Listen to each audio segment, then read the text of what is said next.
नमस्कार बच्चों, जैसा कि आपने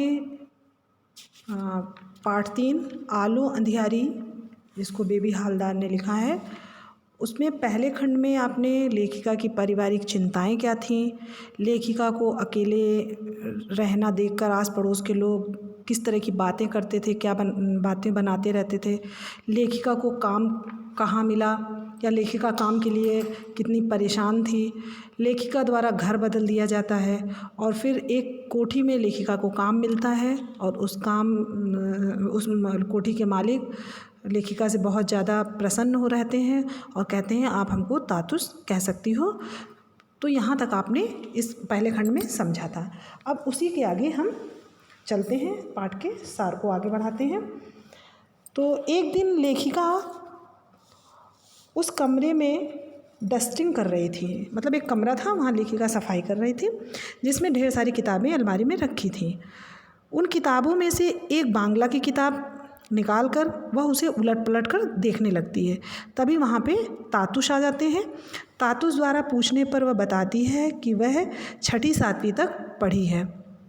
तातुस लेखिका के पढ़ने संबंधी शौक़ को जानकर उसे तस्लीमा नसरीन की किताब थी और एक कॉपी और एक पेन दे देते हैं और फिर से पढ़ना लिखना आरंभ करने के लिए प्रोत्साहित करते हैं।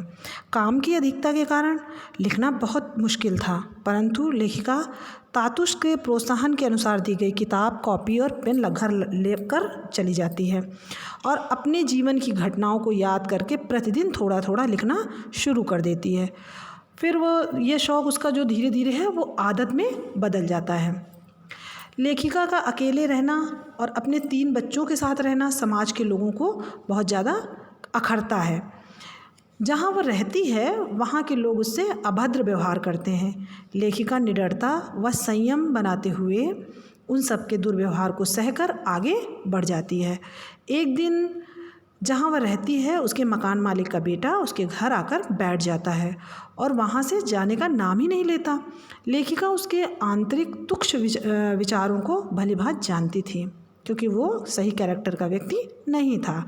इसलिए मन ही मन वह उस घर को भी जल्दी से जल्दी खाली करने का निर्णय ले लेती, यानी सोच लेती कि मुझे यहाँ से जाना है।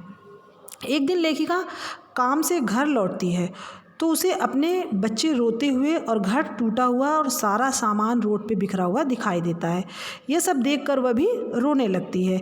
लेखिका के घर के अतिरिक्त और भी घरों को तोड़ा गया था, परंतु उन घरों में कोई ना कोई व्यक्ति था, मतलब कोई ना कोई मर्द था। इसलिए वह अपना सामान इकट्ठा करके नए घर की तलाश में निकल गए थे। लेखिका अकेली कहाँ नया घर ढूंढती, जबकि वह तो अकेली थी और इतनी जल्दी नया घर मिलना भी बहुत कठिन था। लेखिका इन सब कारणों के चलते पूरी रात बच्चों के साथ खुले आसमान के नीचे बिताती है। लेखिका को दुख था कि उसके दोनों भाई उसके आसपास ही रहते हैं, परंतु उसका हाल जानने के लिए बिल्कुल नहीं आते। उन्हें मालूम हो जाता है कि वो बेघर हो गई है, फिर भी उसकी कोई सहायता नहीं करने आते। तातुस को लेखिका के बेघर होने का जैसे पता चलता है तो वह उसे तुरंत अपने घर में आश्रय देते हैं। इस प्रकार वह तातुस के घर में रहने लगती है।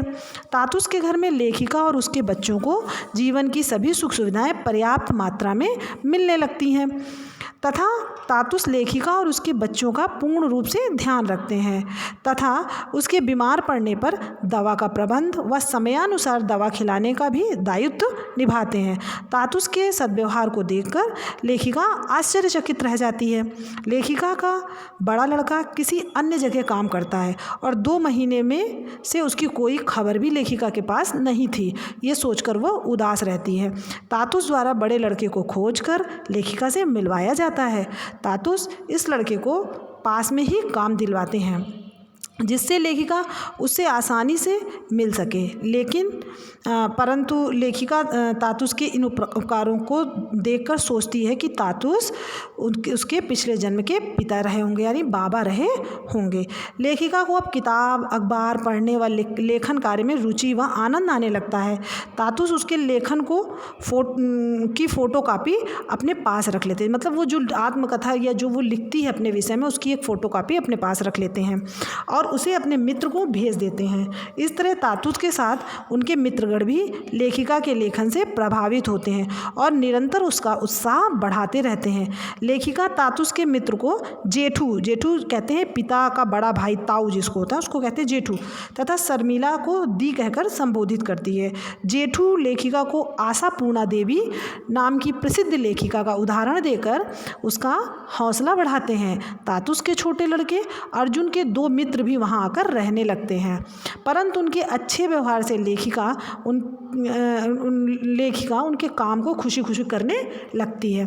तातुस ने सोचा सारे दिन काम करने के बाद लेखिका थक जाती होगी। उसने लेखिका से रोजाना शाम के समय पार्क में बच्चों को घुमा लाने को कहा, जिससे बच्चों का दिल बहल जाएगा और वह पार्क में जाने लगी। पार्क में नए लोगों से उसकी मुलाकात होती। लेखिका की पहचान एक बंगाली लड़की से हुई जो जल्दी ही अपने घर चली जाती है और फिर लेखिका को वह पार्क में कभी नहीं मिलती। लोगों के दुर्व्यवहार के कारण लेखिका पार्क में जाना भी छोड़ देती है।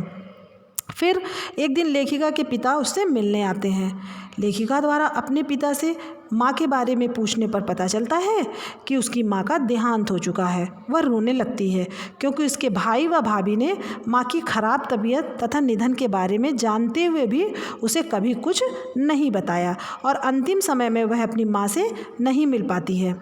लेखिका के बाबा उसके लिखने पढ़ने तथा उसके जीवन के सुख को देखकर निश्चिंत हो जाते हैं और जाते जाते उसे अपना और अपने बच्चों का ध्यान रखने की सलाह देते हैं।